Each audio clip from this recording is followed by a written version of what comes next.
ज्ञान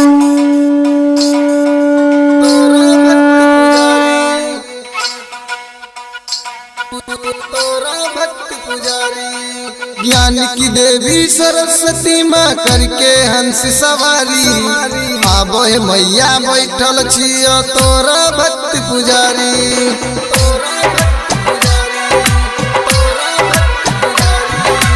Angika recording studio Rupauli Purnia Bihar.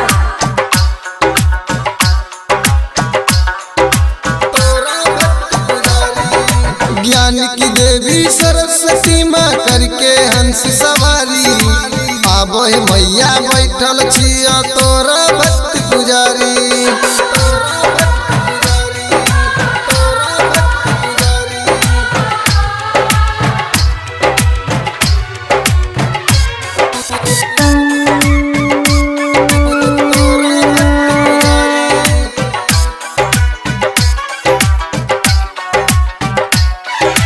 Angika recording studio Rupauli Purnia Bihar. हाथ में बीना तेरे कमल का है आसन, ज्ञान की भंडार है तू हमें तेरे दासन।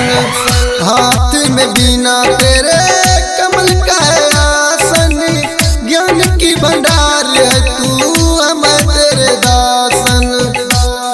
तुझे चाहे वही माँ हो जाए, तेरी महिमा माँ कहीं न जाए। ज्ञान की देवी सरस्वती माँ करके हंस सवारी आबो है मैया बैठल छियो तोरा भक्त पुजारी। ज्ञान की देवी सरस्वती माँ करके हंस सवारी आबो है मैया बैठल छियो तोरा भक्त पुजारी।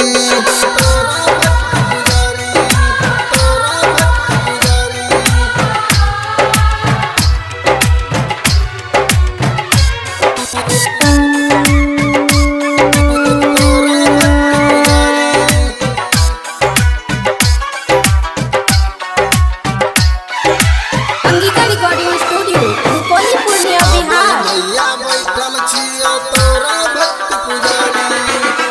रोशन नेहा तेरी महिमा गाए, ज्ञान की ज्योति अपने मन में जगाए। रोशन गौतम तेरी महिमा गाए, ज्ञान की ज्योति अपने मन में जगाए। सब ध्यान धरे मत पूजा करे, सब ध्यान धरे मत पूजा करे। ज्ञान की देवी सरस्वती माँ करके हंस सवारी आबो है मैया बैठल छियो तोरा भक्त पुजारी। ज्ञान की देवी सरस्वती माँ करके हंस सवारी आबो है मैया बैठल छियो तोरा भक्त